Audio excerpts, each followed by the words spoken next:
Les avantages que nous avons eu d'utiliser cette plateforme-là, donc ça a été vraiment en lien avec le support technique qu'on a eu, support au lien avec toute la technologie, en lien avec la téléréadaptation, Internet, les outils également que les patients pouvaient utiliser. Donc on a eu vraiment un bon support de l'équipe et ça a été primordial pour le suivi des patients.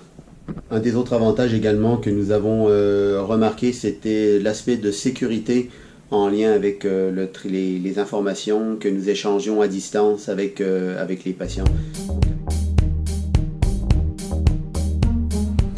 La clientèle que nous avons utilisée pour cette recherche, c'était une clientèle adulte, donc 18-65 ans, une clientèle ambulatoire qui était évaluée une première fois donc en présentiel à la clinique externe de physio et ensuite suivie dans le projet soit par téléréadaptation ou soit par suivi téléphone.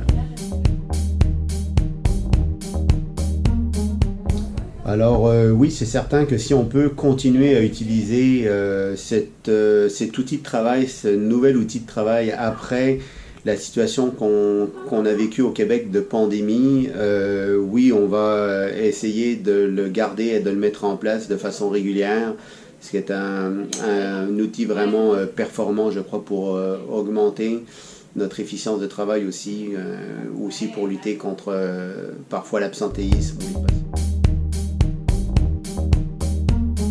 J'ai eu un patient qui s'est présenté avec une douleur chronique connue depuis une dizaine d'années. Donc une douleur vraiment assez invalidante pour que ce patient soit obligé de s'arrêter de travailler à plusieurs reprises pendant les années précédentes. Donc on l'a évalué ici une première fois. On lui a donné un programme d'exercice et ce monsieur est reparti à la maison. On avait établi un bon lien thérapeutique. Donc le patient a été suivi environ sur 4 mois à peu près. Donc on a fait environ 3 suivis, à environ 1 mois d'intervalle. Et le patient s'est régulièrement amélioré. Il nous mentionnait à la fin du suivi une amélioration à plus de 60%.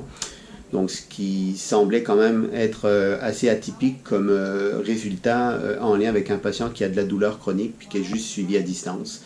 Donc le monsieur nous a pas rapporté de nouvel épisode d'arrêt de travail lors des 2 derniers mois, alors qu'il en avait régulièrement au moins 1 ou 2 par mois dans le passé. Alors on avait 2 groupes à suivre, un en téléréadaptation, un autre suivi par téléphone. La plus-value qu'on peut aller chercher, je pense, par la téléréadaptation, c'est donc d'avoir une image visuelle qui nous permet peut-être d'aller corriger un mouvement qui est moins bien fait par le patient, de pouvoir aussi démontrer un nouvel exercice par l'image. Donc c'est quand même une plus-value par rapport au suivi téléphonique.